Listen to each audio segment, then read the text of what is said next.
Masaganang buhay at magandang araw po sa inyo lahat. Gusto po ba ninyong magtanim ng pinya pero wala kayong enough space sa Metro Manila kayo nakatira? Ito po, sa mga bote ng soft drinks, bote ng mineral water, ay pwede po kayong magtanim. Ano? Ito pong ganitong pamamaraan ay self-watering po. No? Ang pinya, kapag itinanim mo, ano lang po siya, within 1 year, pwede mo po yung mapabunga, no? Kapag tinanim mo yung saker. Pero kapag tinanim mo yung corona, matagal po bago magbunga yan. Maabot minsan ng 2 taon, mahigit pang 2 taon. So dapat yung saker po ang itatanim sa pinya, no? Ito po, meron tayong isa ngayon dito. Ito may bunga na. Ito kapag nagsabay-sabay na may bunga yan. Tira ko po yun na sa mga matanda ko pong pinya na una kong tinanim dati, no?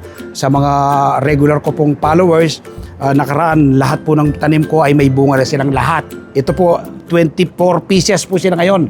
2 dosena, no? Ating tanim na pinyang ito, napakaganda nila, napakalulusog. 6 months pa lang po ito. So, bibilang ka na lang siguro mga 2 months ay meron na lahat bunga yan, no?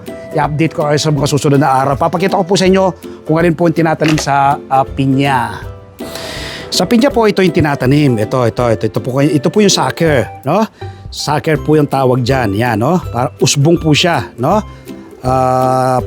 Ito po, kapag tinanim mo yan, within 8 months to 1 year ay mapapabunga po yung sucker na yan.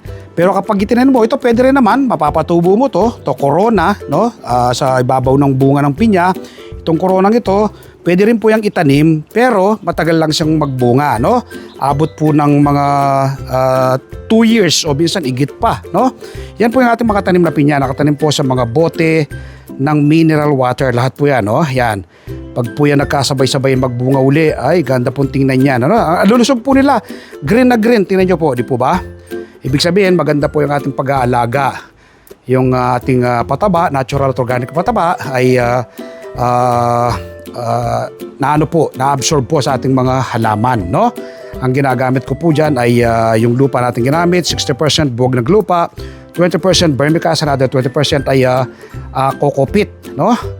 Tapos kapag malapit na magbunga, ako na po yung nagdidilig ng binabad na balat ng saging twice a week. So yun po ang ating mga tanim na pinya sa mga bote ng mineral water. Wala kang enough space, pwede po kayong magtanim tulad ng aking ginagawang pagtatanim ng ganito. Yan.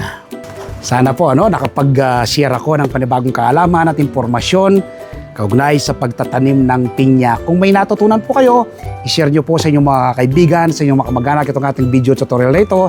Nang sa ganun, marami po tayong maabot at patulungan na ating mga kababayan.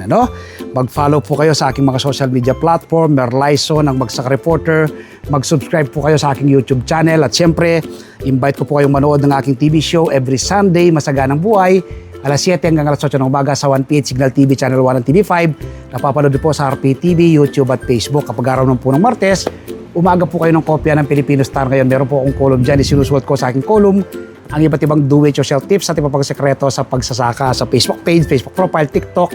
Nagbabahagi rin po tayo ng kahalaman. Palagi ko pong sinasabi, food security starts at home. Nagawa ko po yung ganitong pagtatanim. Much more na ikaw na nanonood sa akin ngayon, magagawa mo rin ang magtanim. Happy farming po, bye-bye. God bless.